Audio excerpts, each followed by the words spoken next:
Welcome to the Telford and Wrekin Health Scrutiny Committee. Can I say I'm Janet? And Janet is 6. Janet's just come in. Thank you, Veronica. I'll start again.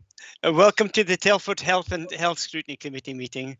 Due to the current COVID-19 regulations, today's meeting is being held using audio conferencing and available for public to listen to via the committee meeting agenda page or via the Council's YouTube channel. This ensures that all those involved or interested in the Telford and Wrekin Health Scrutiny Committee can observe the meeting. Members and other participants should only speak when invited to do so by the chair by using the raise hands function. Likewise, will everyone ensure that their microphones are on mute while not addressing the committee? If you are addressing the committee, please have your camera on.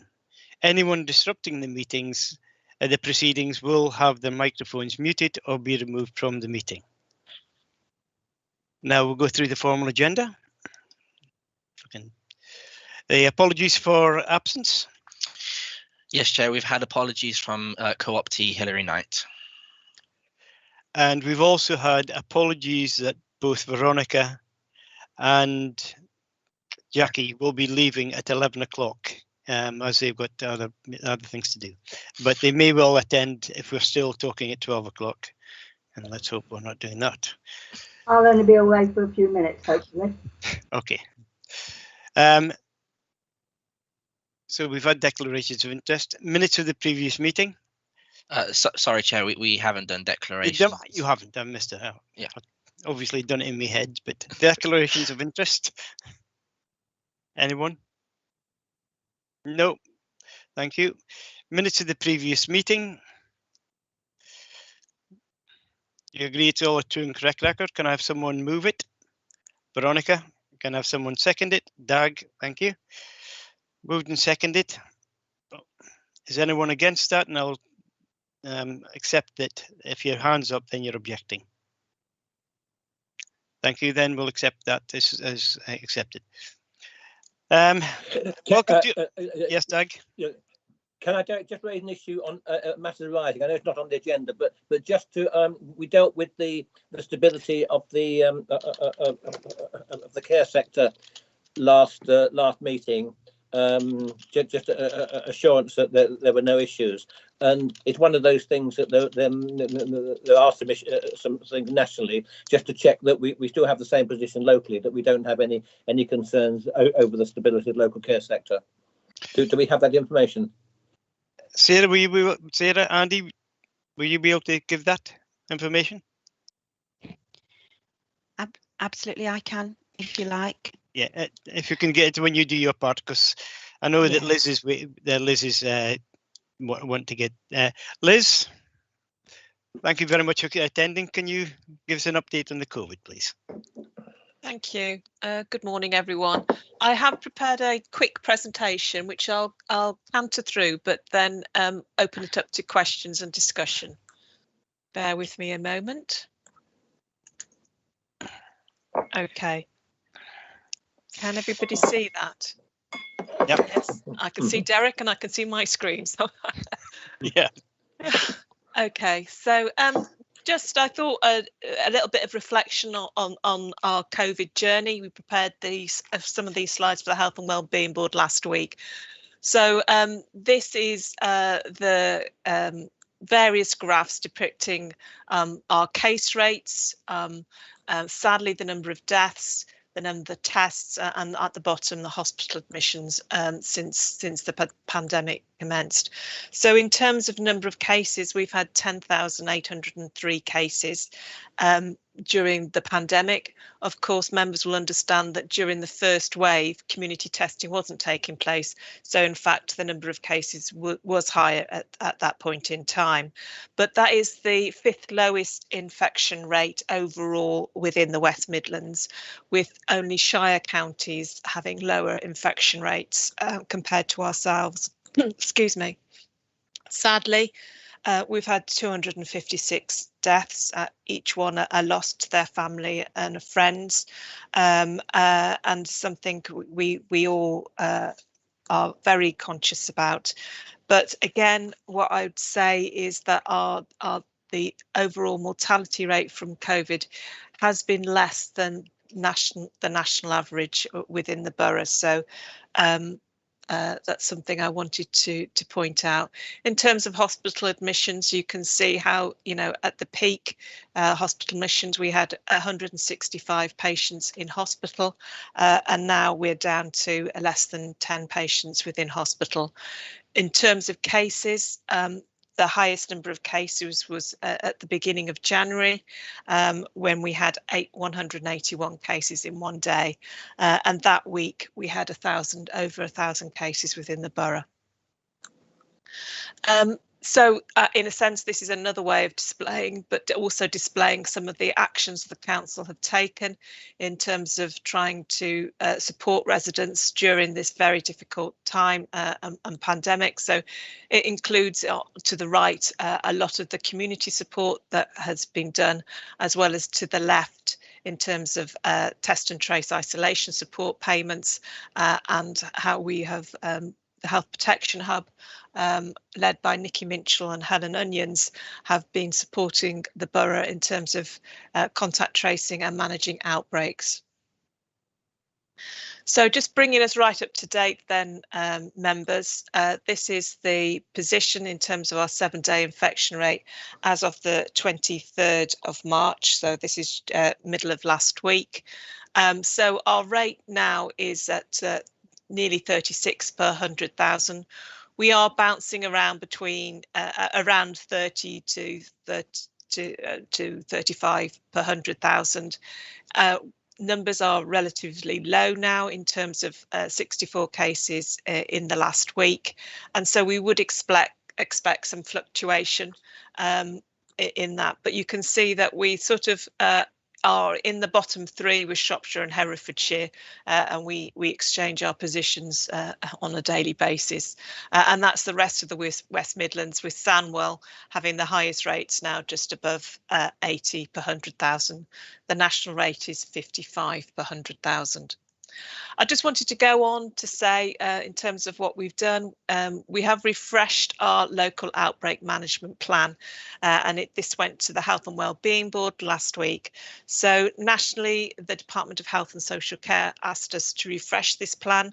We first developed this plan last June and took it to Health and Wellbeing Board then, and they've asked us to refresh this, particularly in the light of thinking about the next phase in the pandemic, being able to deal with enduring transmission, being able to deal with outbreaks, and making sure that our vaccination programmes are the uptake is as high as possible within all groups. And then, so I just thought, particularly what's new in these local outbreak plans are, and in a sense, one of the reasons was to ensure that we are prepared for any variants of concern, which, you know, you hear nationally around variants of concern. We do have a council-wide operational plan to be able to undertake surge testing if that is required. But we need a sort of public health risks assessed approach in terms of dealing with that. In tackling enduring transmission, that is looking at those areas where transmission continues to take place, particularly in different communities, within different workplaces, and it's really trying to tackle the inequalities that this pandemic has widened. And then in terms of vaccination, the key thing now is to think about reducing those inequalities in vaccination uptake, and also I think most people have understood the need for ongoing boosters in the autumn. And then lastly, I thought I'd leave with you the picture of vaccination. This is taken from last week, so it's up until the 25th of March. So we've had nearly 86,000 adults immunised with their first dose. They're on to their second dose for some now. And you can see the uptake by different age groups to the right-hand side. And clearly we've also got the over 50 to 54-year-olds now being monitored as well. But this gives you a sense that our uptake in Telford and Wrekin is good. But what we are doing is looking at that inequalities to see if we can address some of the hesitancy that some communities feel in terms of being vaccinated. I'll leave it there then, Derek, and take my screen down. Have I taken it down? Nope. Not yet. No, Sorry. Yep. I have now. You've taken down all the no, I'm not joking. Liz, I think the committee and all the council owes you and all your colleagues really a big debt of thanks. You worked tremendously, and I know you're getting national plaudits, and everyone else is saying how well you've done, and even watching and seeing what we are doing and how you're doing it, and hopefully passing on the best of what we've been doing. And you came from a position where inoculations, where you were behind, to suddenly you're in front, and your figures are excellent. The national test and trace, is it still working, or is it still the lead balloon that? Because I know that locally, the scheme you've got going locally is working very well, and the information that comes out to councillors, almost on a daily basis now, is great. But what about national test and trace? Is it working, or are they actually going to get it sorted before the end of the pandemic?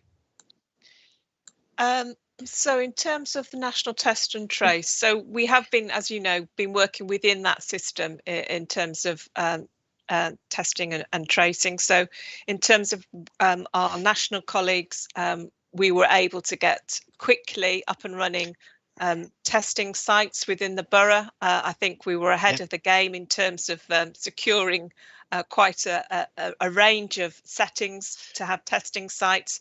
So national colleagues have delivered those for us, so that's good. In terms of the tracing system, that continues, and we do, in a sense, we've had a situation where national colleagues have done the contact tracing, but we have followed through and done additional contact tracing. At the height of the pandemic, when there was 1,000 cases a week, I certainly wouldn't have been able to do the contact tracing ourselves. But now we're back down to these levels. We are contact tracing each and every case as we see them. And actually only today we have signed up to a national pilot whereby we will do the contact tracing first and feed that into the national system, so that actually we are the first point of call for the system now. But we have a system now that, if it is a pilot, so they're going to evaluate that.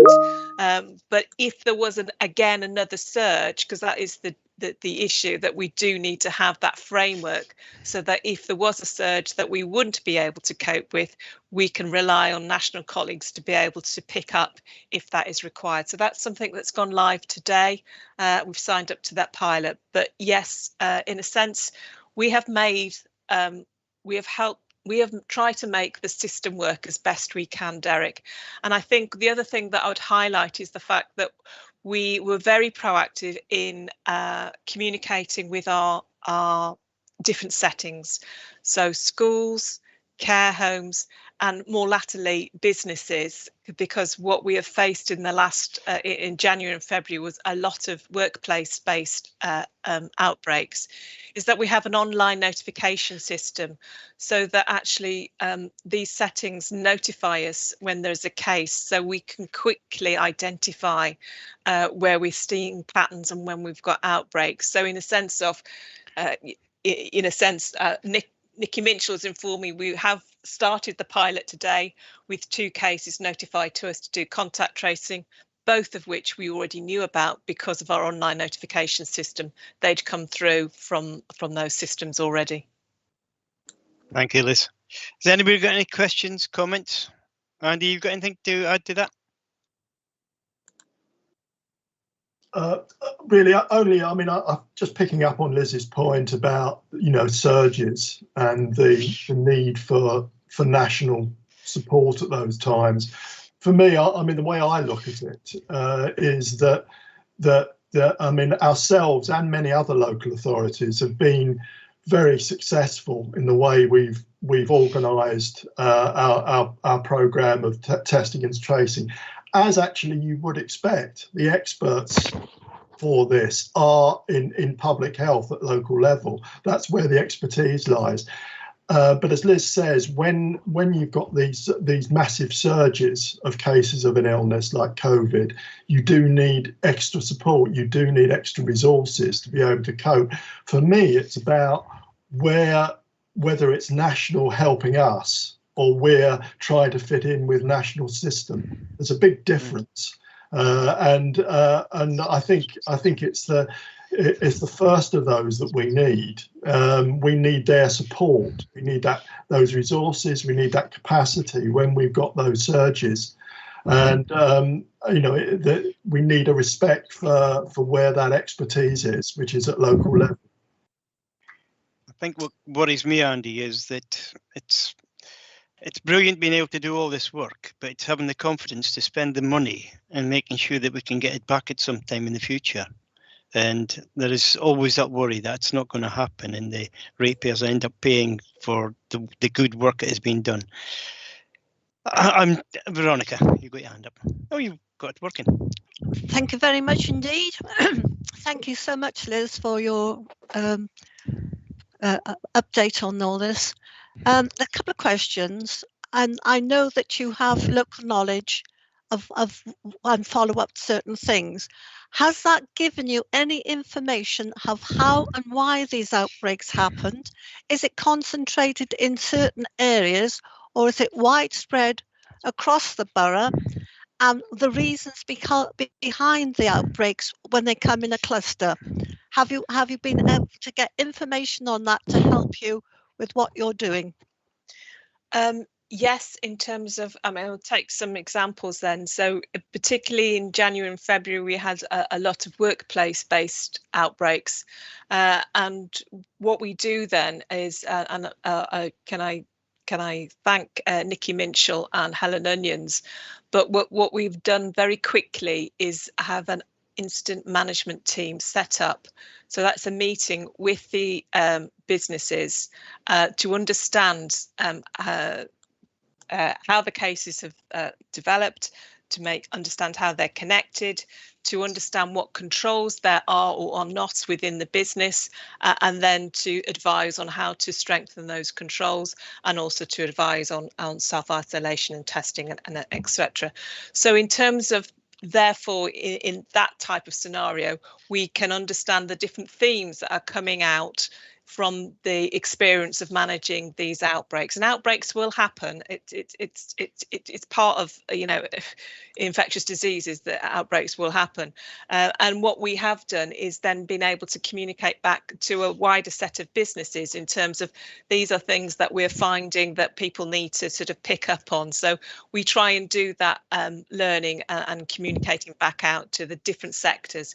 And obviously with the care homes, we have been particularly close to care homes and have had weekly welfare calls. My public health nurses have been calling care homes on a weekly basis for probably now nearly a year to understand the situation there and to support them through a very, very difficult time, but also to understand how the implications for the outbreaks and what advice we can give to control them, and then to share that knowledge more widely. Okay. Thank you very much indeed, and again a great thank you to everyone involved. Thank you. Thank you.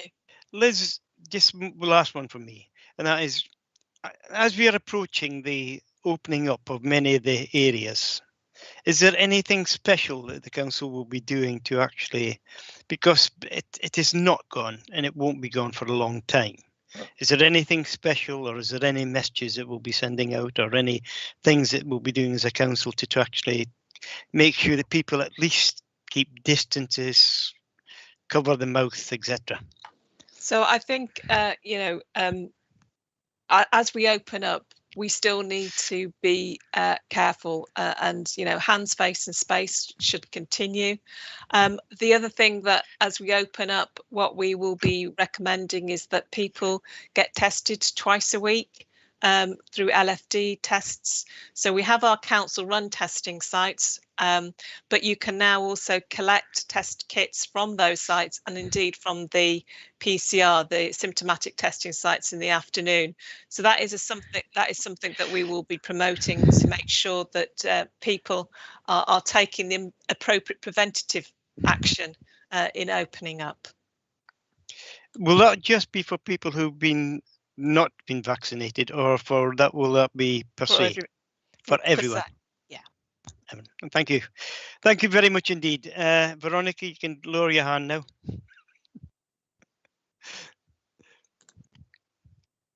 Getting there. That's better. Right. Thank you very much indeed for that. Thank you, Liz. We now move on to the draft learning disability strategy and consultation proposals. Sarah, welcome. Morning, everyone. Thank you, Derek. Okay, I know you've had the full draft strategy and the questions. We've just got a few slides to share. Joseph, are you able to share those? Yes, yes, I am. Sorry, let me just. Thank you. Can you all see that? Yep. That's it. Great. Thank you.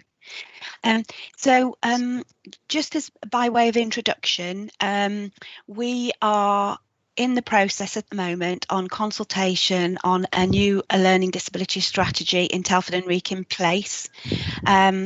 The thing to note about this strategy before we go through the slides is that perhaps previously we would have, as adult social care, developed a strategy around learning disability, not in complete isolation, but I think with the work with Telford and Wrekin Integrated Place Partnership, this is very much seen as our local learning disability, Telford and Wrekin Place-based approach to supporting people, and that's really positive in that it is a collaboration across partners.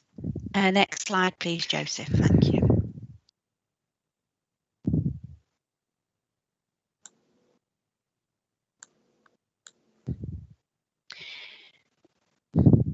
Thank you.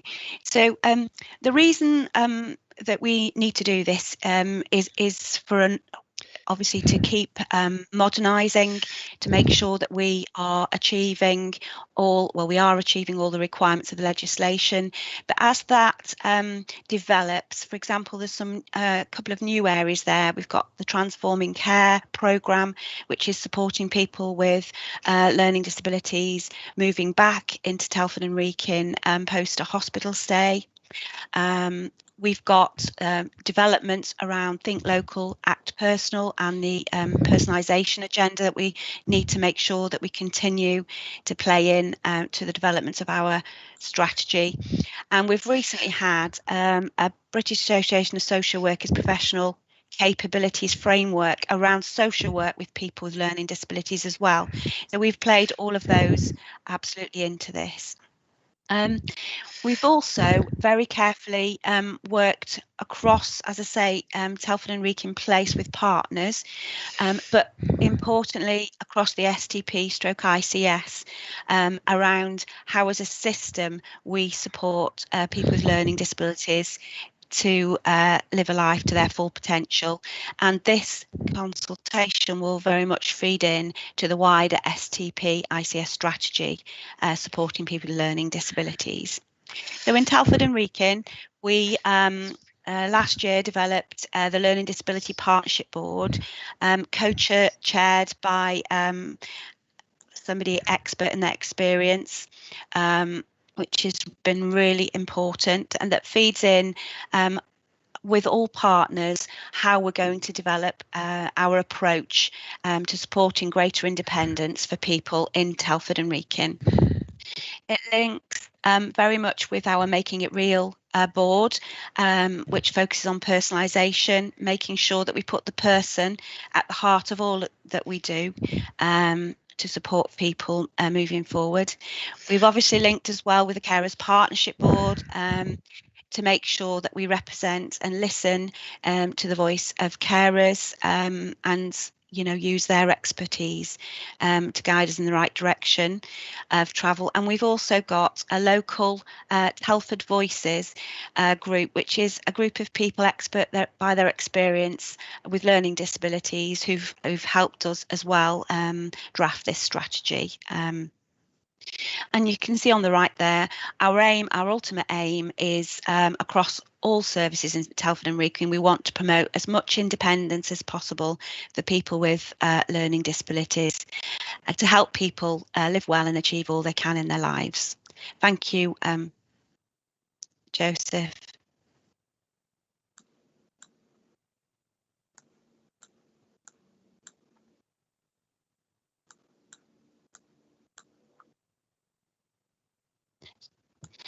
So thank you.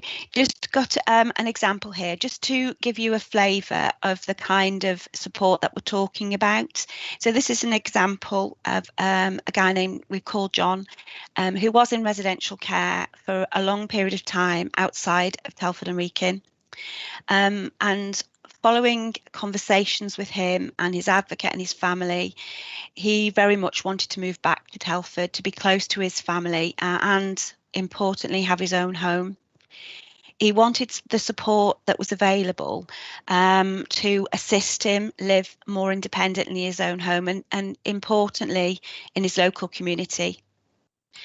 So we supported John to move into his own home with care support.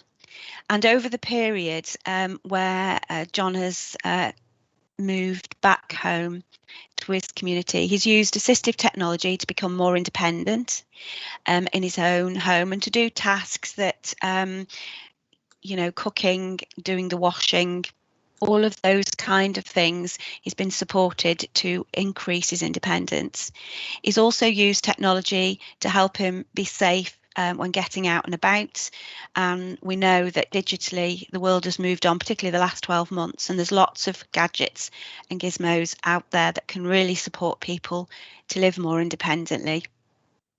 And because of all these other independent developments in his life, John started to think about getting a job, and he's used the support that he had in place and the resources available to him to gain his confidence and skills in the workplace. And he's now looking at starting a volunteer placement. And it's a very common example, John's story, and it just shows that with continued commitment, focus and support, and with the right kind of support, people can continually increase their independence. I can see Arnold's hands up. Do you want me to take questions now or at the end, Derek?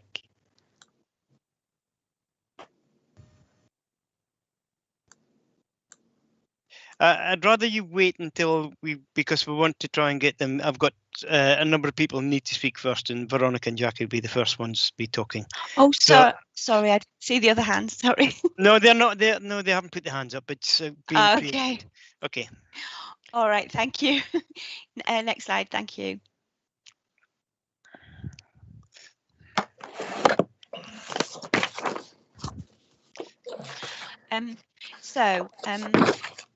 The example I've just given hopefully gives you a flavour of the kind of support that we're talking about and the kind of individuals that are able to develop their independence with the right support. So what we're doing with the consultation is we started the Learning Disability Partnership Board in autumn of last year, and they've really become a vehicle to champion, challenge and support our progress, and they've really helped us form the draft strategy. We engaged during September and November about what we should include in the strategy. We developed the strategy, and now between now and towards the end of April, we're consulting formally on that strategy, and we have a number of sessions with a range of different people to receive that feedback and comment. And we're hoping that by the end of the summer, we'll be able to take the finalised strategy to Cabinet. I think what's important is that throughout this process, we've followed a co-production approach so that we get real feedback to inform our next steps. Thank you, Joseph.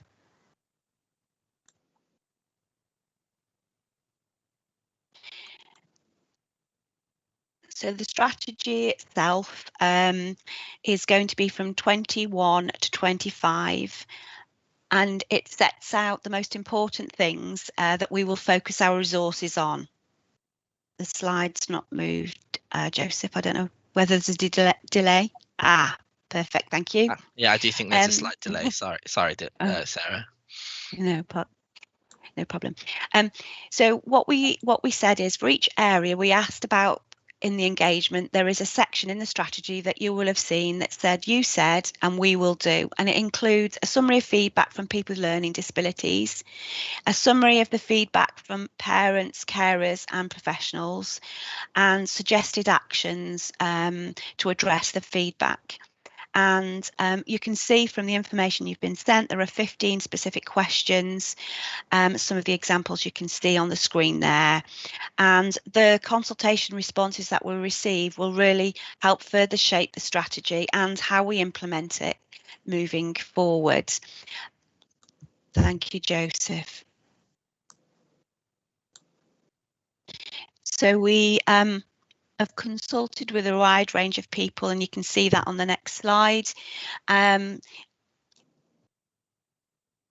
including people with expert by their experience, their family, carers, professionals, and a range of different groups that you can see there. Next slide, thanks, Joseph.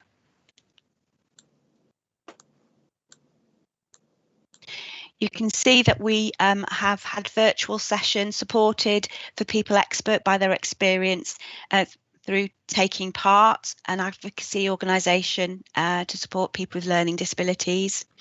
We've run a number of virtual sessions for family and carers, and we've got a couple more to do.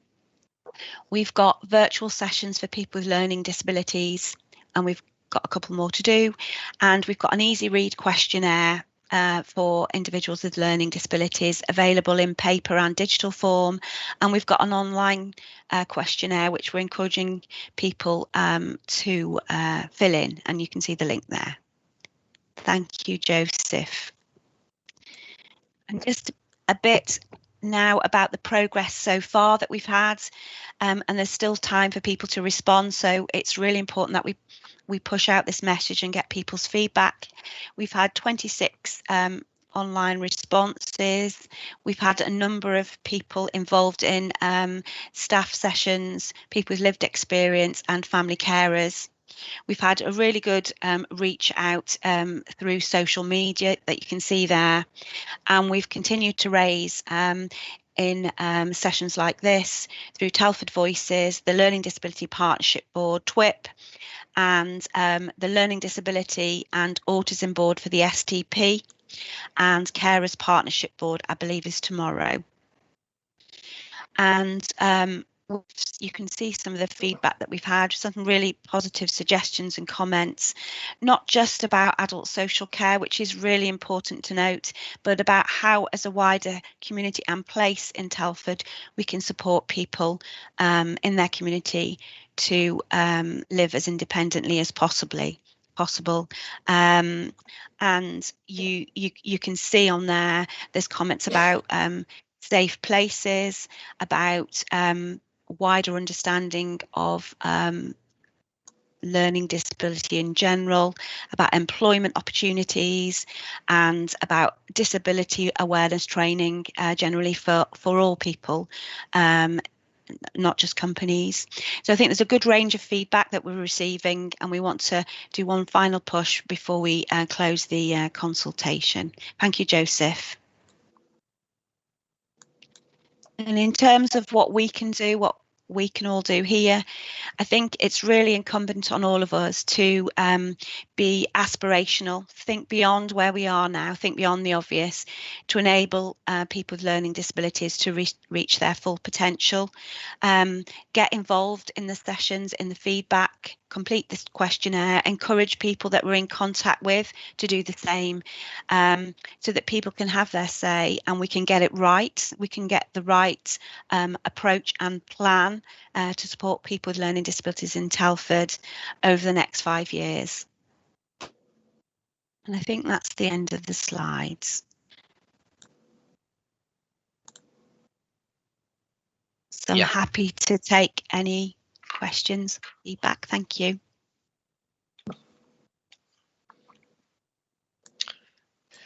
Yes, Joseph, I know, I'm on mute. First and foremost, we'll ask Veronica and then Jackie, as they've got limit time, then come on to Arnold. Derek, I'm afraid Veronica's just had to go somewhere else at the moment. Can you start with Jackie? Yes, no problem, Jackie.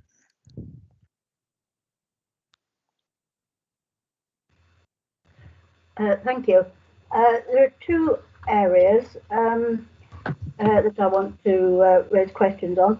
First of all, it's in the report that we know that there are 4,100 people over 15 with learning disability. We're providing support to 493 of those. And that's only 12% of all those with learning disabilities. What I would like to know is, do we know who all these other people are? And does that include, when you say we're supporting them, does that include even asking them questions? You know, if they ring up for a question, does that count as supporting, or can any of those 4,100 ring up for support? And are you only talking about people in that 493 who would who get significant services? The other question I wanted to ask was, we're promising them that you say, and we will do. That's quite a statement to make, especially, you know, for people who will believe what you say. And yet, in the summary impact assessment under the financial section, it makes the point that there will need to be a review to determine whether these changes can actually be met, well, can be met from within the available sources of all partners.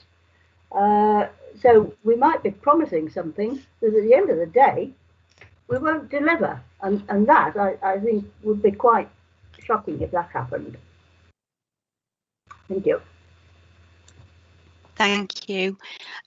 Just to answer the first question, Jackie first, regarding the number of people that, so we're consulting widely, and then the higher number of people with learning disabilities, the lower number, the 400 number, is people who are in who have care and support needs under the Care Act, where we are formally providing care support. Now, the Care Act requires us as well, importantly, to have a preventative approach. And our approach has been that if anybody contacts us, or in fact our partners in the Wellbeing and Independence Partnership in the voluntary sector, that we would offer them information, advice and guidance, even if they don't meet the threshold where we would provide care and support under the Care Act. And that's really important because it helps people to stay independent. And another example where we're hoping to do even more of this approach is the Independent Living Centre that is developing. So if somebody contacts us or WIP, they would be offered advice and information. If their needs are to the extent that they need more formal adult social care input, then we would obviously have a conversation about that with them. But we would also try and support people to get the support they need from their community with that asset and strength based approach that we operate in Telford and Wrekin. We've got really good community and voluntary sector support, and that may be suitable for some of those people as well. So yes, we're consulting with everybody. Those people with care and support needs are the smaller number group, because those are the most complex, those are the people with most complex needs. In terms of the resources question, I don't think here what we're doing is saying that we're going to provide something that we can't. The approach that I described earlier is around using a strength and asset-based approach which supports people to keep as independent as possible. And that does not mean necessarily that people need that higher level funded care and support. There are lots of other ways of meeting individual needs. And it may be that we have to ask ourselves questions about how we use the resources that we got available. But in the current climate, there's nowhere that is going to be able to say that they've got additional resources. What we want to make sure in Telford and Wrekin is that we're using the resources that we have in the best way possible to support individuals with learning disabilities. And obviously, the funded element of that would be towards those with the most complex of needs. Andy. Can I just say that might be a bit of a misleading paragraph in that report then, in the financial section. Sarah? I don't think so. I'll take your comments, Jackie. I think that what we're trying to explain is what I've just said, that we are reviewing through this strategy how we use our resources to the best effect for people. Yeah. Okay. Andy, did you want to comment on that? Yes. I'll come in on that. I mean, we've got these. We all have these jargon words, don't we? I mean, one of ours in this field is personalisation, but it's a word that has, through the pandemic, in terms of adults with learning disabilities, has really come to mean something very important. Because I mean, as you know, we've not been able to operate the normal services like daycare centres in the same way, and through that we've had to look at the needs of every individual that we support and care for very carefully as we've gone along. And it's been, and some have done extremely well because it's every cloud has a silver lining, and they've been able to find new opportunities and new ways to socialise, to use, as Sarah says, the strengths and assets in their communities. Others have really struggled, and for some we've had to provide some kind of respite within the centres for short periods of time. And so that tailoring the service to everybody's individual needs has been really important, and we've learnt a lot, and our staff have done amazingly well, I think, in adjusting the way they've worked. They've had to learn new skills, they've had to take new approaches and develop skills they never thought they had in that process. So that needs to continue, and I mean, I think part of the strategy is to make sure that we do take those individual needs into full account, and resource-wise, just picking up on that point.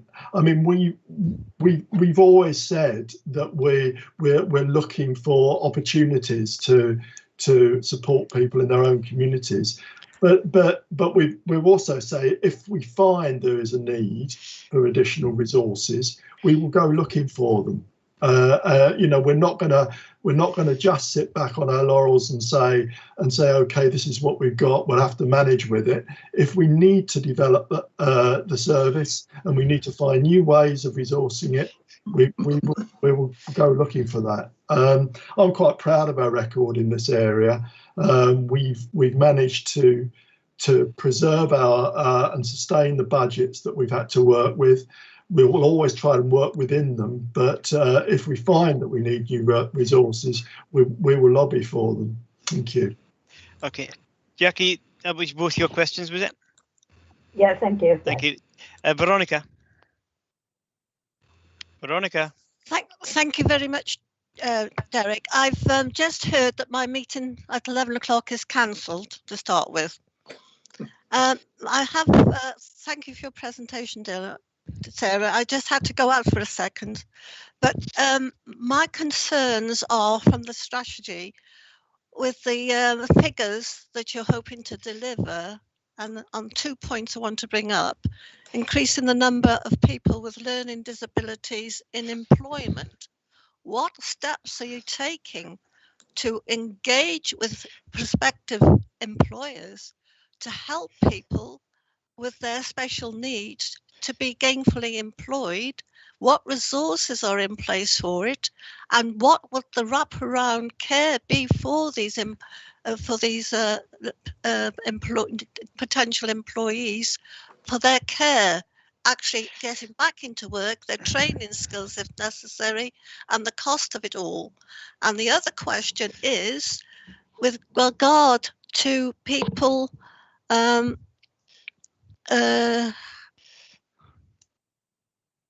with learning difficulties, reducing the number inpatients. How will you achieve that?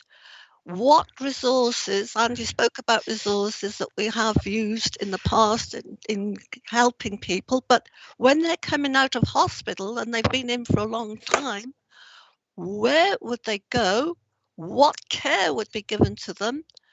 Their needs would be very specialised again.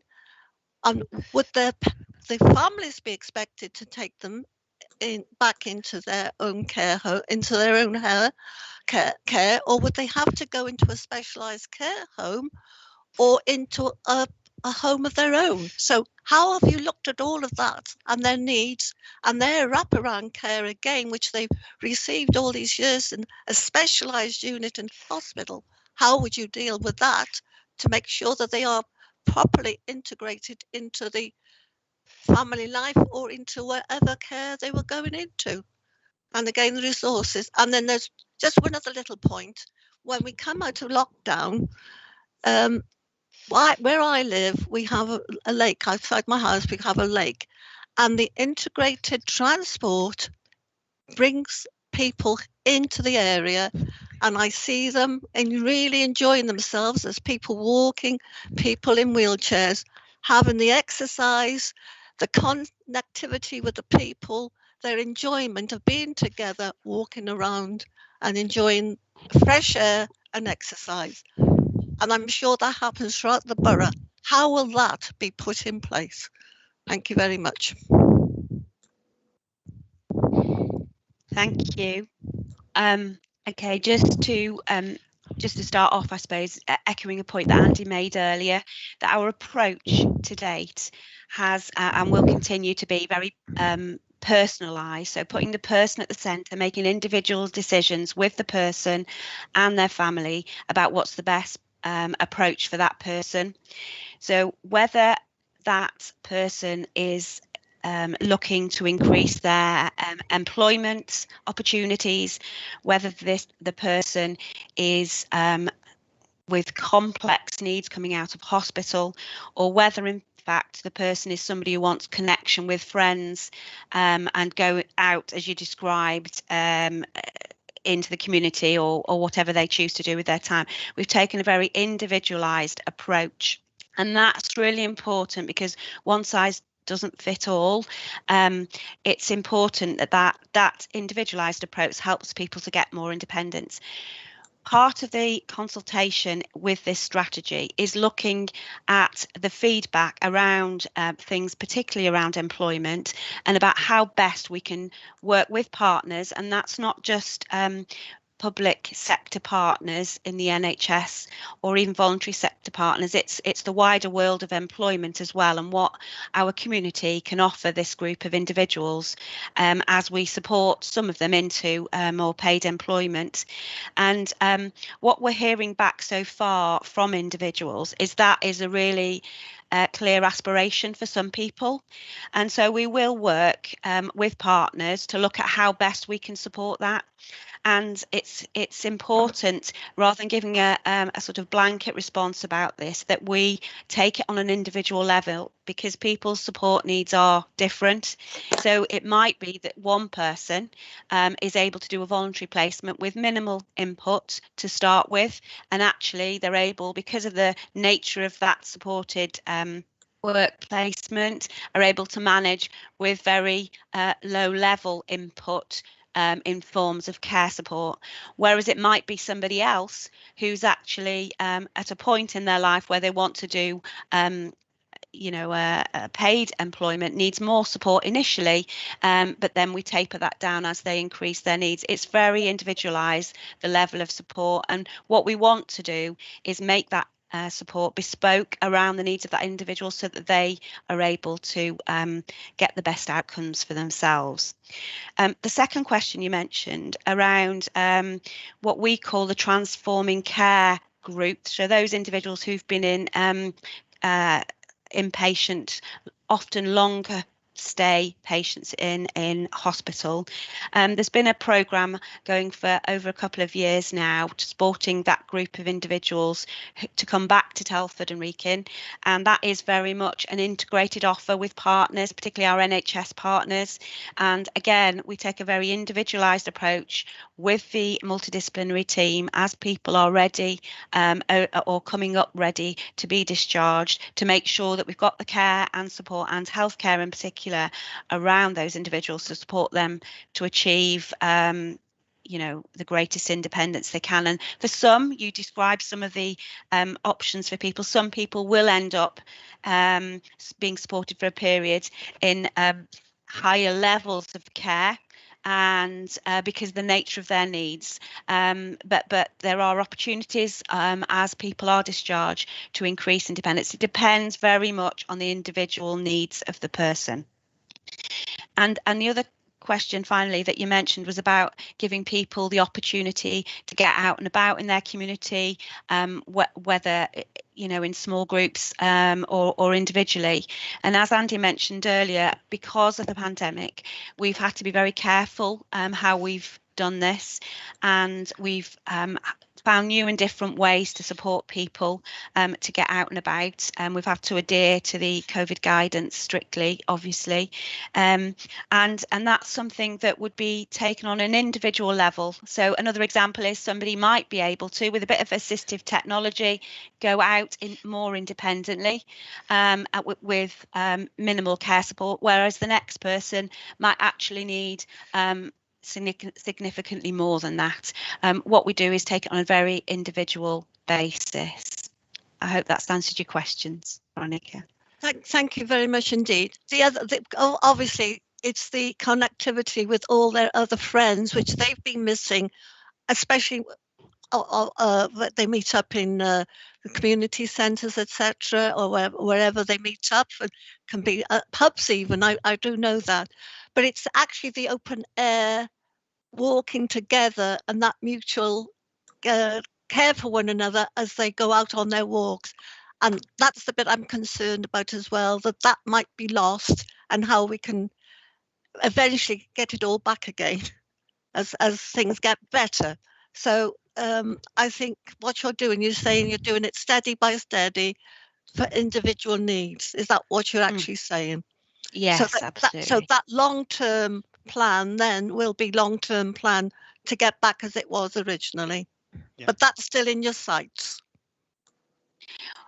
Well, I mean, obviously we have to stick to the guidance. COVID, I do know, but that is still not going to be lost. That is still in the sights. That is when we're all out of this terrible situation, that they will be able to get back to where they were, going out together. Yes, sorry to interrupt. Yes, I think that as I say, we're taking that individually, but some people might make different choices now, given that they've tried different ways of meeting their needs, and we have to take that into account. I understand that, and thank you very much for your reply. Thank you. Thank you, Veronica. Arnold, and then Arnold. Right, yes, thank you. Can I say that I'm well impressed with the whole tone of the report. It's positive, supportive, and it looks at the individual. Right, so thank you for that. I've got a couple of little points. 40 odd years ago, we had the East Shropshire Disablement Advisory Committee, which was a mixture of employers, trade unions and professionals, and DAG was our chief officer. And one of the objectives there was using people to try and get people into employment with disabilities. Right, so I just suggest highlighting that, because it's not just council officers and health professionals.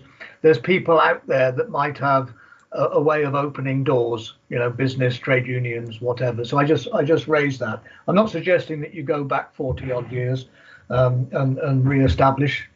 But anyway, on the slide progress so far, I just noted down a couple of things. Can do more, not can't do. Yeah, and you showed us a slide with John. So it's not just caring for, but developing the individual. And I remember a discussion we had a few years ago about developing the individual, because we provide good or adequate care for people, but do we help them to develop? And I had an adult young lady move in next door with her mother, and we were chatting, and she said, oh, she's autistic. And my first question is, what's she good at? Right? And the answer was art. She wants to go to art college. Right? So particularly people with autism have skills. They need to be identified and nurtured. And I'm getting information from you that is where we're going. Right? And I think it's vitally important. And John was a good example into supported independent living, right? Trying to get a job, trying to develop himself. And we're supporting him to develop himself or be developed, or whatever the right word is. And for me, that's, you know, I've worked with adults with special needs in the care system, right? And they have skills and knowledge. I mean, even some of the greatest scientists were autistic in some way because of that particular, the way their mind, the brain is wired up. It's different, it's better in some cases. Yeah. So I just want to emphasize that point about developing the individual. Yeah, and taking an interest in the individual, not just their care. All right, I'll shut up now.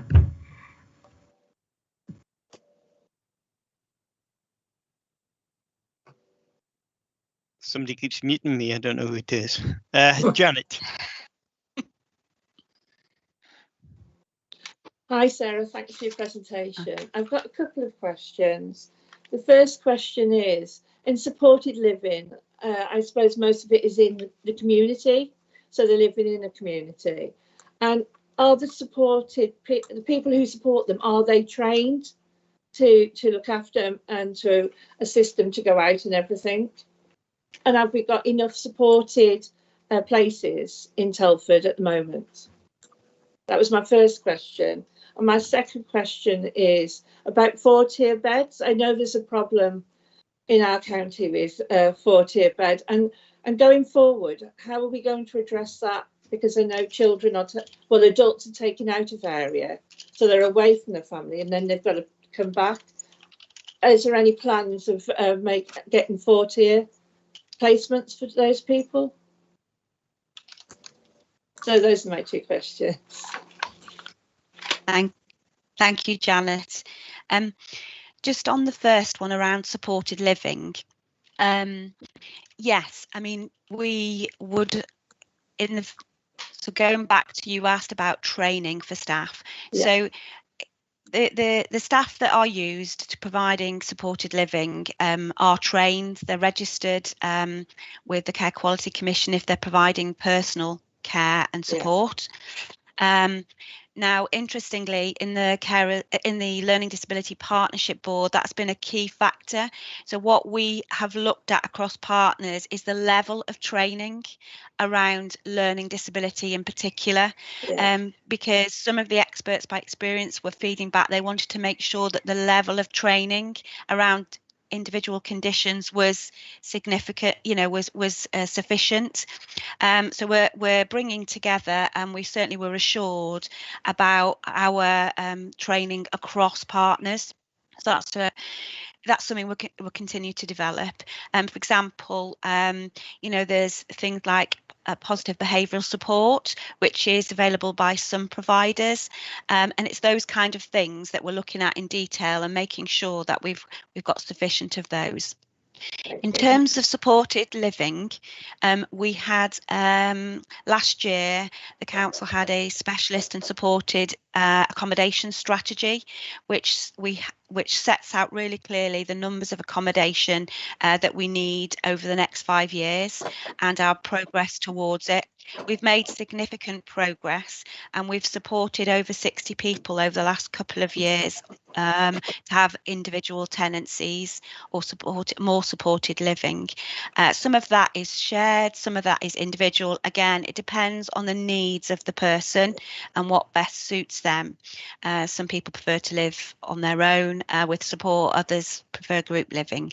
I do think we are really working steadily to have sufficient supply.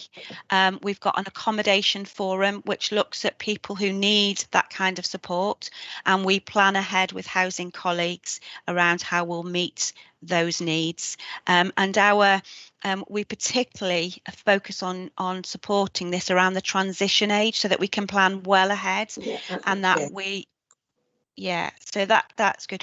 In terms of the tier 4 beds, you raised an important point there. In terms of the detail, we're working closely with our NHS partners to look at that, and it's a key priority of the STP ICS programme group looking to support people with learning disabilities and mental health problems, and we're absolutely actively part of that. Thank you. Thank you. Thank you. Dagno? Yeah, pick up a few points, and some of them are following some things that have already been said. As a preliminary, from my limited association with services for people living with a learning disability, I have to say that Telford has always had, certainly in the time I've been around, has always had a good reputation of punching above its weight in terms of service provision. So, and it looks as though that's going to continue. So I'm pleased with that. I was going to ask a question about resources, but Andy said that if you identify a need, then you go looking for resources. So presumably there's nothing at all that's limiting services in terms of resource allocation, or given the local authority financial position, are you still short of resources? And what would you do if I came along tomorrow and said, here's £1 million for learning disability services? What would you do with it? And it's another way around the resources, obviously. Second thing is, a bit concerned to read about the GP registers and health checks. It looked, I can't quite grasp why such a small number of people who apparently are living with a learning disability are not noted as that in terms of GPs, and therefore the health checks are relatively low. Have you got any views on that issue? Particularly bearing in mind, I think GPs still get an additional amount of money if they have someone registered with learning disability and they're performing annual health checks. Thirdly, are there any particular issues with the BME communities? I don't see any mention of those. But are there particular issues in terms of access, language, and the way you provide services there? Next one is really, are there any issues particularly about post-COVID, because people have been locked down, they've had to change the way they live. The impression one's getting from some national research is that particularly older people are going to have it very difficult, some of them find it very difficult to re-establish their lives.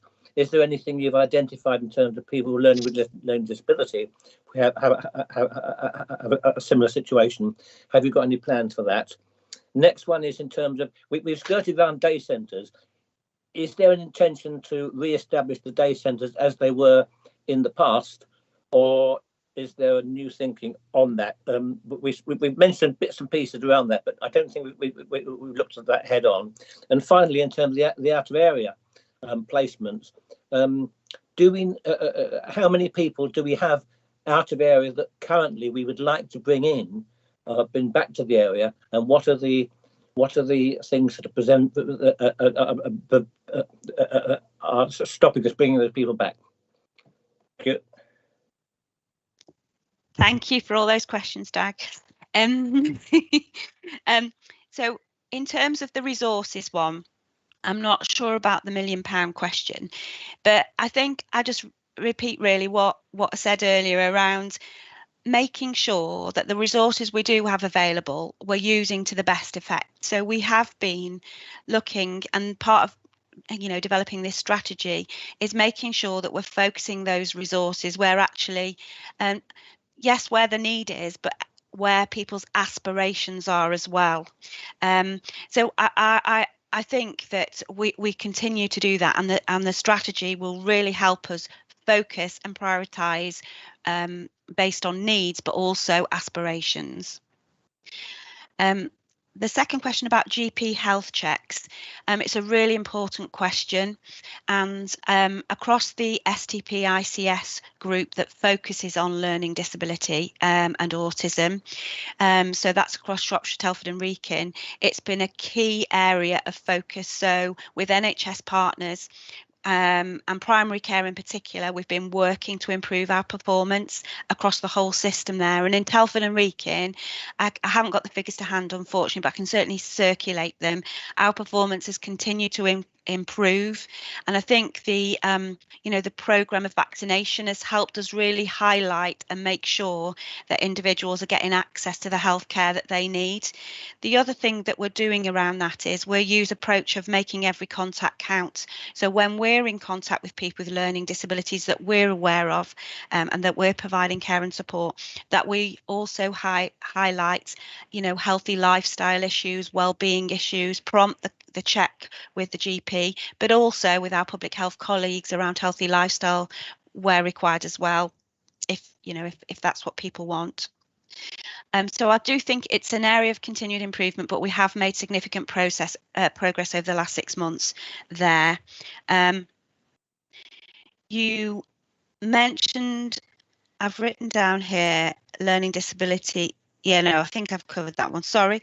It was again about Black BME communities and that individual approach. I think that's a really important point as well, and it's one that must come out, in terms of in the strategy, and we need to focus much more on to make sure that we're providing as much support to individuals as possible in the right format.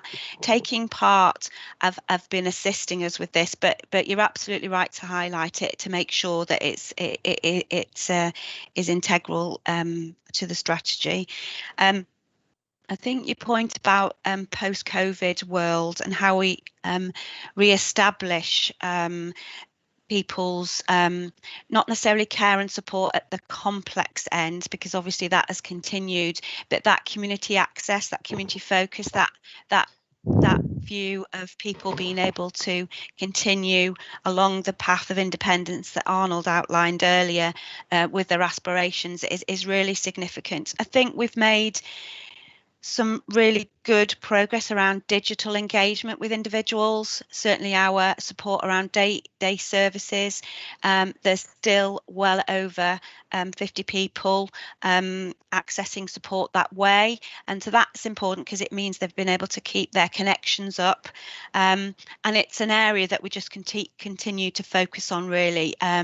We've had to do it in phases, so we had a phase where we weren't able to go out and about in small groups. We've had to do it more individual. We're probably just about coming up to a phase where we can increase the size of those groups safely.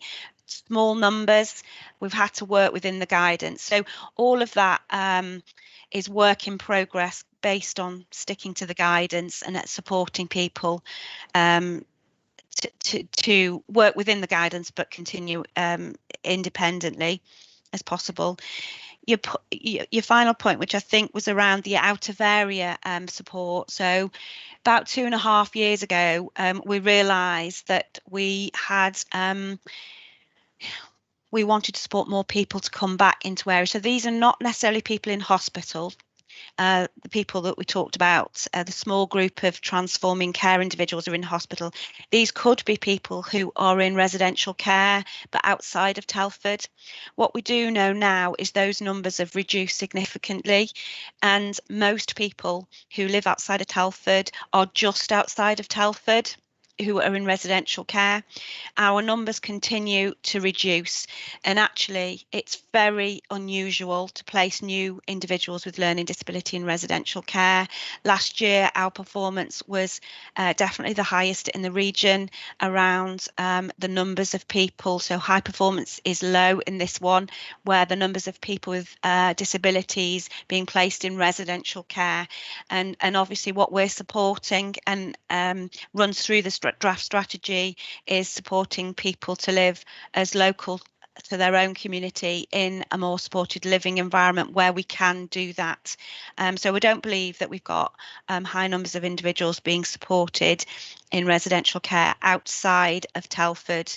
We're supporting people even as they leave school to look at local options where that meets their needs. Andy? Yeah, just to pick up the point about resources again, and Sarah was talking about it. I mean, I think in a way Sarah's described the changes that the service is undergoing. We're in a position of flux, as most services are post, well, still during COVID, really. But we're looking to the way to reassign monies and to make sure we're making, as Sarah says, the best use of the resources that we've got, and that's got to be the first priority, hasn't it? But I mean, let's be realistic here. Going forward, we're not going to, in the foreseeable future, be able to have packed day centres inside for large numbers of individuals. That is going to be a no-no for some time into the future, I believe, and maybe that isn't such a bad thing. Maybe we ought to be redirecting some of those resources to helping people, as Veronica was saying, in the community, to socialise, to where appropriate to get employment.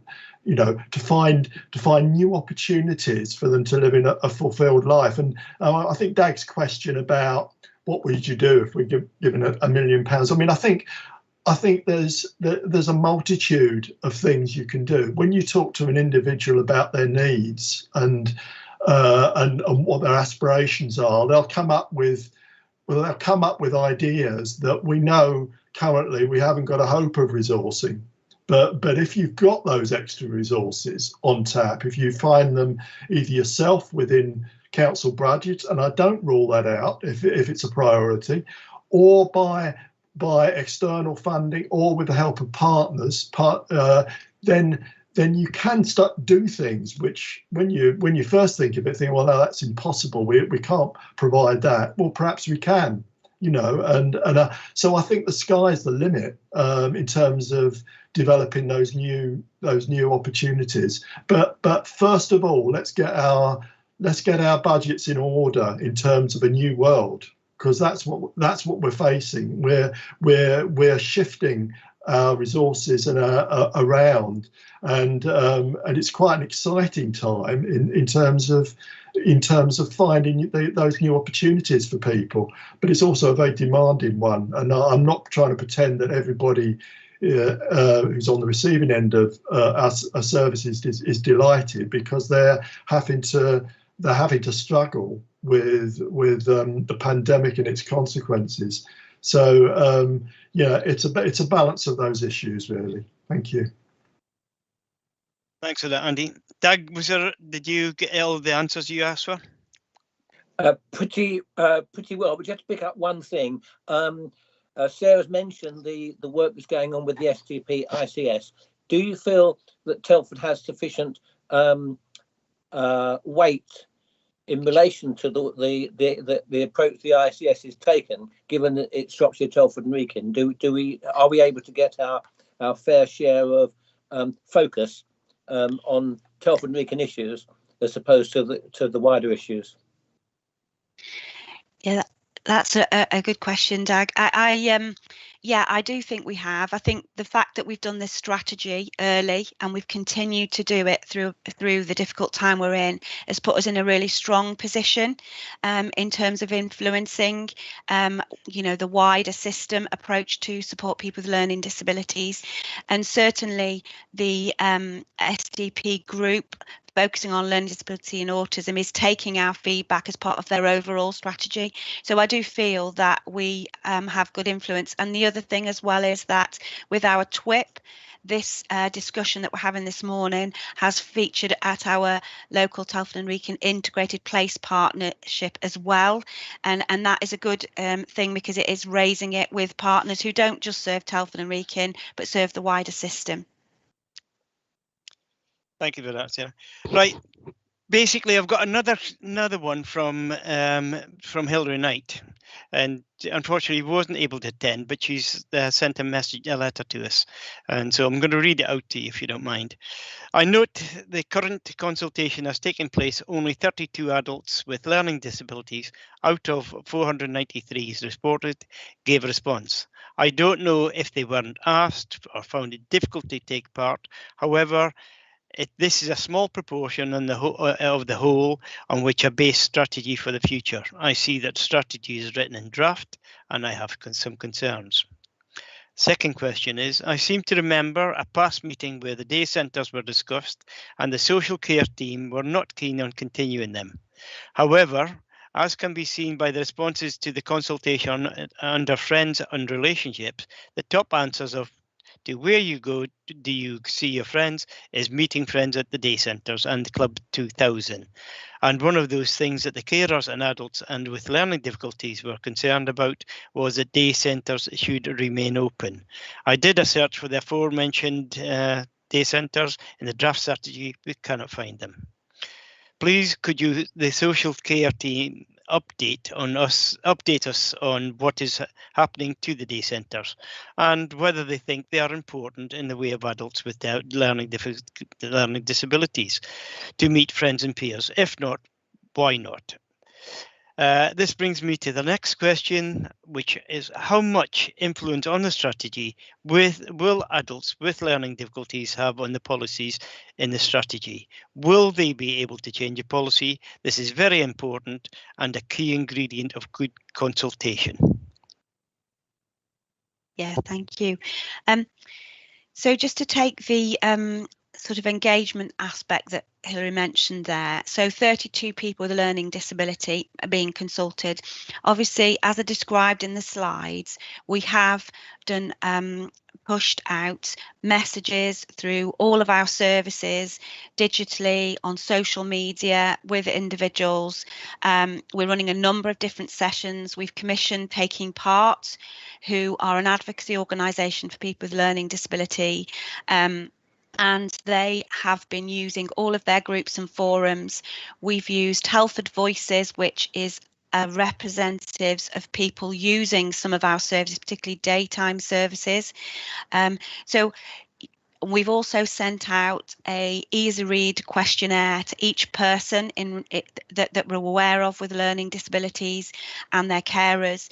So I do think that we've gone to wide measures to ensure that we get sufficient feedback.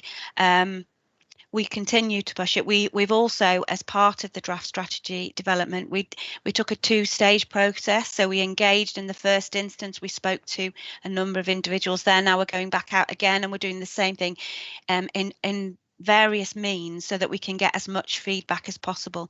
It is really important to us that we get feedback from people who are using services with a learning disability, absolutely, and we continue to drive that, and that's part really as well.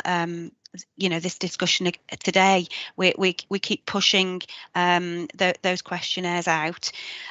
So I do take, that's something that's really important to us. And that, to take Hilary's last point before I move on to day services, that is really key in making sure that we use that voice to influence the strategy as it develops.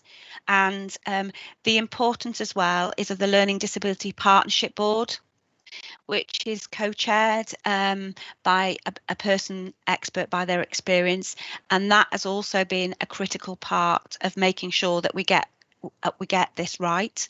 So I do think we're absolutely committed to that, and any other ideas or suggestions about what we could do to even further widen our engagement consultation, gratefully received. Moving on to the issue that Hilary raised around day services, I don't think we've ever said that we don't see a future for some type of day services at all. In fact, what Andy said earlier is important in this area, that what we've noted over this period is that, one, people have found some different ways, and two, we're not going to be at the moment in a position where we can have 40 people plus in a building. And that is some of the bases, one of the bases in particular, that was the everyday occurrence. We're up to the point now where on some in one of the bases we've got space for 5 people to meet the restrictions in place, and we continue. I think this is really important to stress. We don't have any particular thoughts about day services as a concept. It's the current situation with regard to it, and that there are other opportunities for people that have been found during this period, and it means we've been able to do our approach on an individual needs basis. So where people have needed that type of support and that's best met their needs, we've been able to provide it. Where there's an alternative which provides maybe in a different way and meets their needs, then we've looked at that as well, but we've taken it on an individual conversation approach to best plan for that person, and that's how we will continue. Thanks, Sarah, for that. Joe, you can pick up when I'm finished, if you don't mind, the things that we were discussing at the previous meeting that we haven't got down to actually asking if you can do a brief one after I finish talking. Sarah, after looking at 2 very recent consultations, and we're talking about MSK and we're also talking about CAMS, quite frankly, they leave a lot to be desired.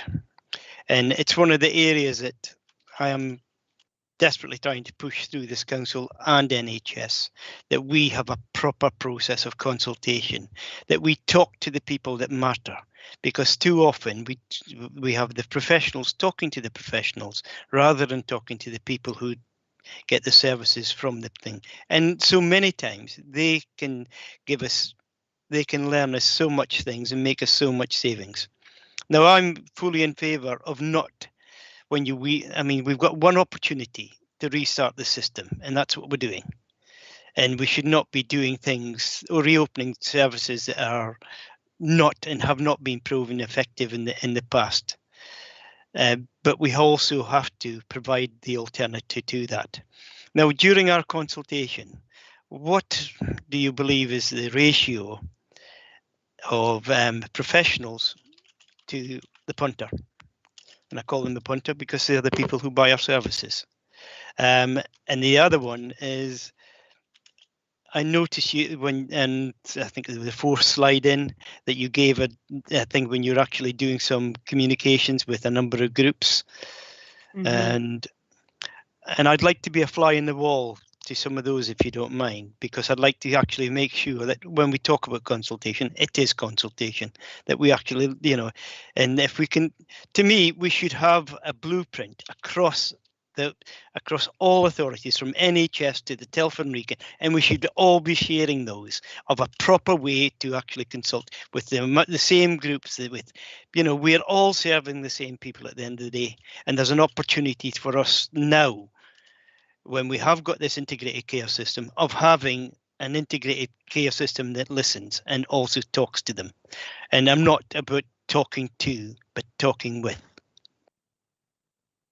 Yeah, absolutely. Just to your question about the ratio of people with lived experience and their carers versus professional feedback, I would say, I haven't got the absolute data in front of me, but we've had really sound responses from individuals with lived experience and their carers. I'd say that the feedback has been more on that side than perhaps on the professional side. I can get you the breakdown. We've absolutely got it, and it does to me feel balanced. You know, myself and Andy have done a number of sessions with family carers, and taking part, I've done a number of sessions with people with lived experience, and we've fed that in. I can get you the data on all of that by all means.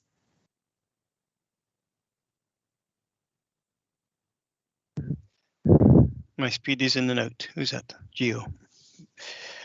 Sorry, I'm just reading the side panel. I would really welcome that, Sarah, because I just do not think that we are that any of us have in the past learned how to talk to people, and because of that, a lot of our services have failed. Now we are wanting to go. We all want to go beyond the mark. We can save money, and we can do things better by actually just listening and talking and saying, look, let's talk about the community. We have learned so much, certainly in this life, over the last 12 months. Some of that must be transposable into the next section. And therefore, we have to try and keep the best of what we've got at the present moment, while actually also the best we can do of the past. Andy?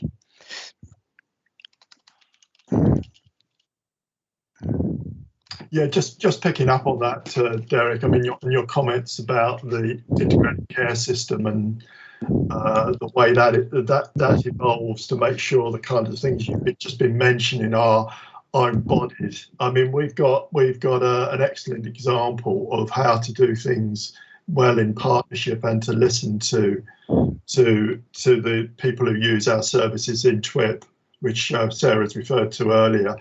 I mean, that partnership group has been very effective, albeit in a limited way, because it's only been able to work to the degree of resources and the scope it's got.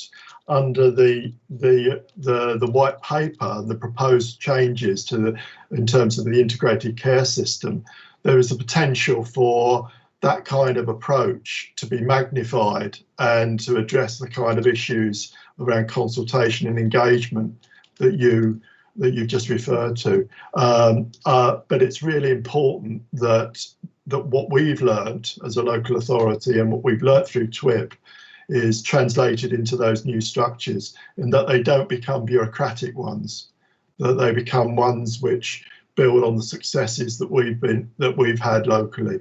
So that's one thing that both as members and officers we're working on at the moment, to try and make sure we get that right, because we have got some strong relationships, both with our NHS partners and with our voluntary sector partners and with our users in Telford, and we don't want to lose that. In fact, we want that to grow and get better in whatever system emerges from this. So I think that's a really important point. Well, I think, Andy, if we're really honest, that with the new integrated care partnership and all the rest of it, we're talking about really, this shouldn't just be about how we're treated by the council. It should be how they're treated by the National Health Service, how they're treated in the hospitals, how they're treated in mental health services, and how they're treated in primary care. Because I still think there's a huge gap between primary care and the rest of the NHS. There seems to be this sort of, there is not the same willingness to actually break down the barriers to be able to do the things and work together in partnership, and that has to change. Veronica, and then Joseph. Thank you very much, Derek. my concerns which I will raise is the number of figures in the strategy where there is an increasing proportion of the adults with learning difficulties who are eligible under the Care Act with direct payments. Now, we know from past experience that can be a minefield. So what support what guidance and what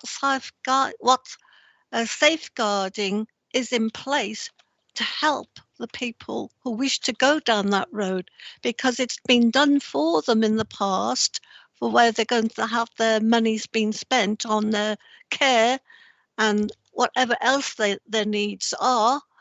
How will we help them in that, and what is our safeguarding issues, if there are any, at the present time and for the future, that they are really helped to do the right thing for themselves, to, as we said before, to have the golden opportunities of learning more, getting to skills more, and doing the things they really want to make their lives worth living, especially in this time where we're all under such terrible, terrible pressure.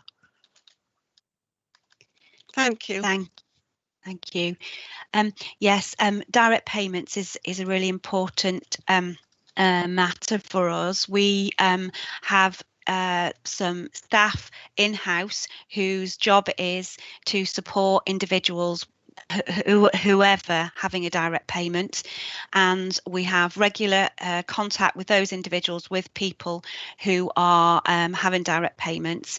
We've done some training with our frontline staff around direct payments. We've also done some work with our Making It Real board, which is people expert by their experience, and they have developed a number of videos and support guidance to make sure that the pathways that we're using are the right, the best they can be to support anybody, whether learning disabled or not, to have a direct payment and to make the right choices.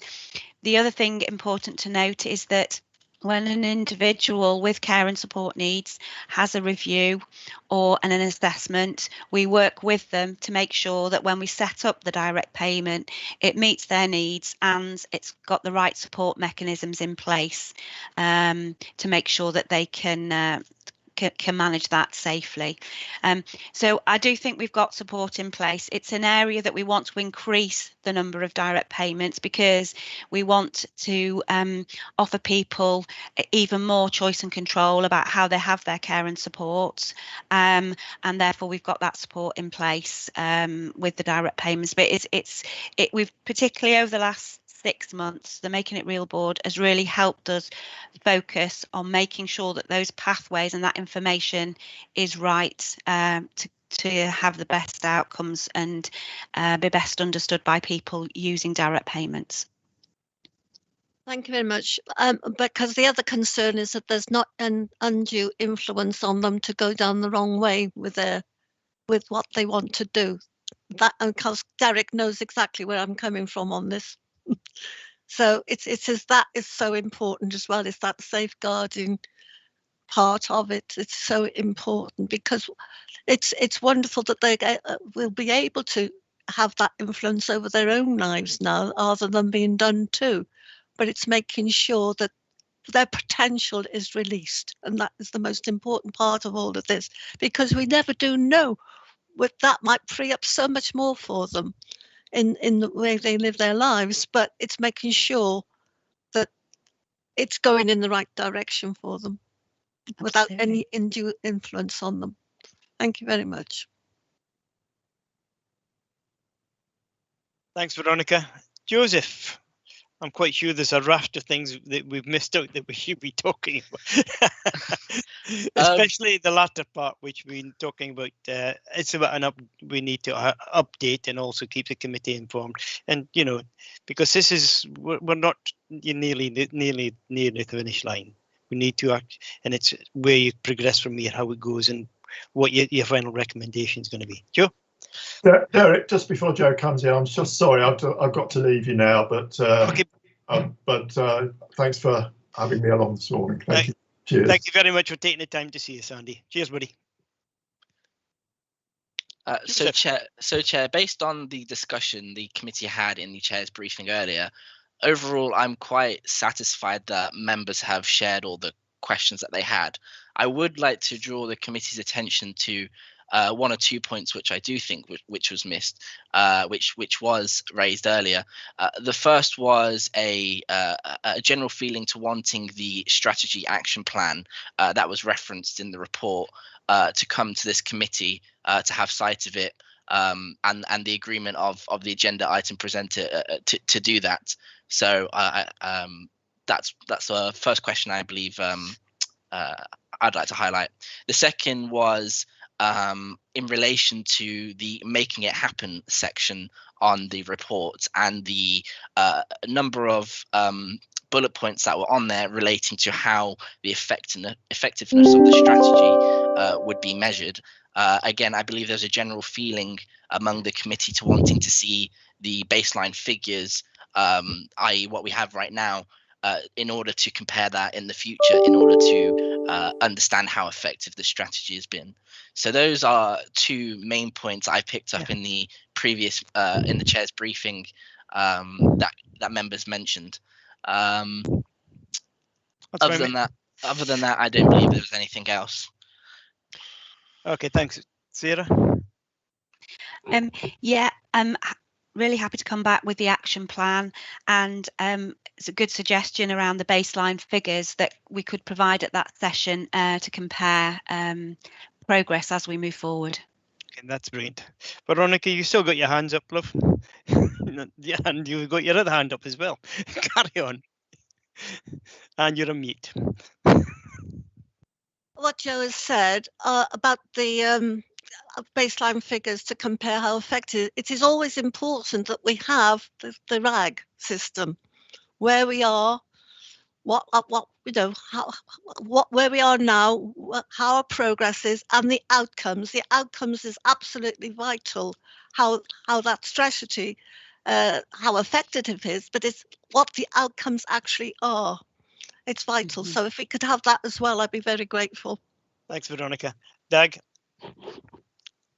Yes, just a quick question for Sarah. There's a number of minor typos in the draft strategy. Do you want us to feed those back, Sarah, or have you picked those up already?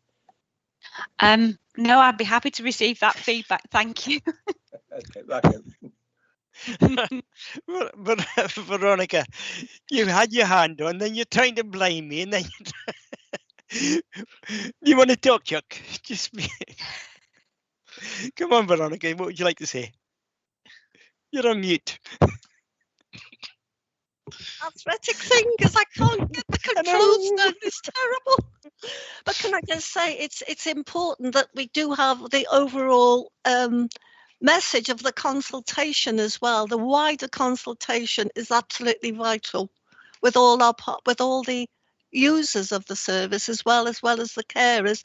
There's more input into all of that, into this strategy. Right, and the last speaker, Janet.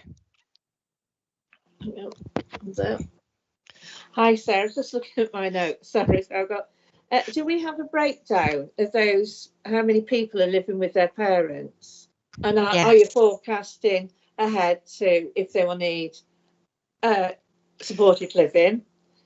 And do we have the statistics of those living with their parents? So it's a breakdown, really. Well, it's the same question, really. Breakdown of those currently living with parents and assistants. I can't say it. Yeah, you did No, it. neither can I. You did it the first time, Chuck.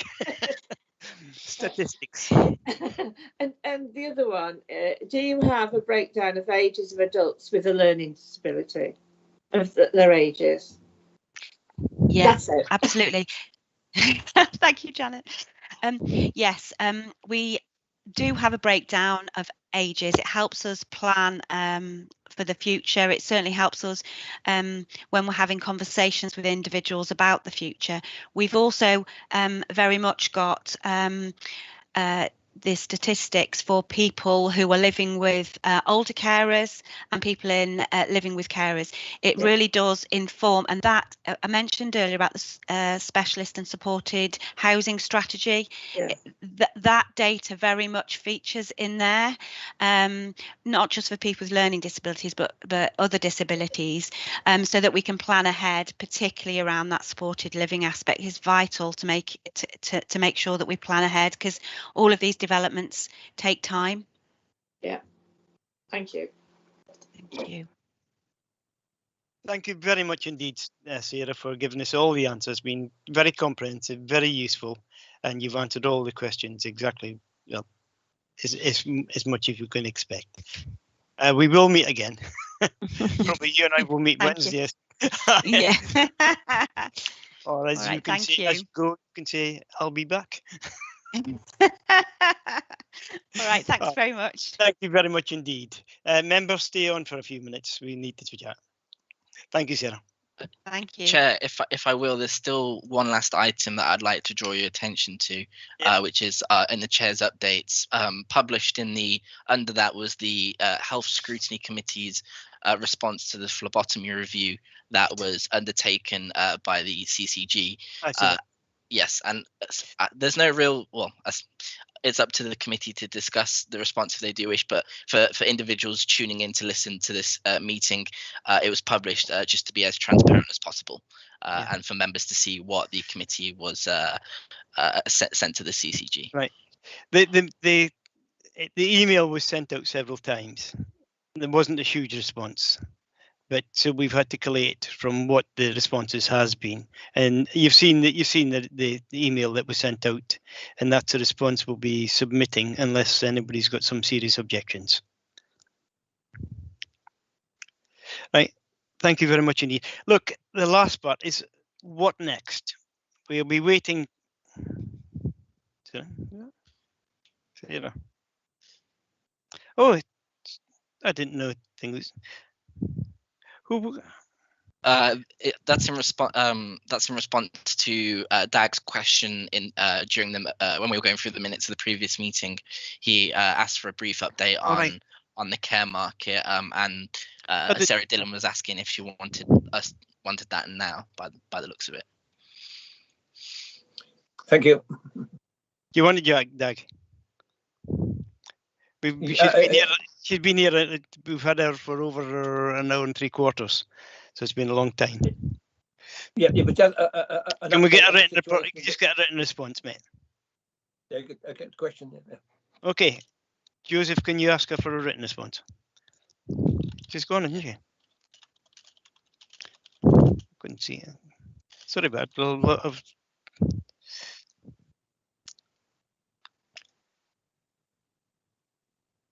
Okay, I've informed her that that the committee are happy to receive a written response on that. Okay. Right. So next steps. The next step in this. Again, sorry, Derek. Just to confirm, would you like the meeting to finish officially because we are still streaming? Yes. Are you happy? Would you like the meeting to finish? Or are you happy to and now declare the meeting finished officially, and I'd like members to stop on. We need to just plan the next steps.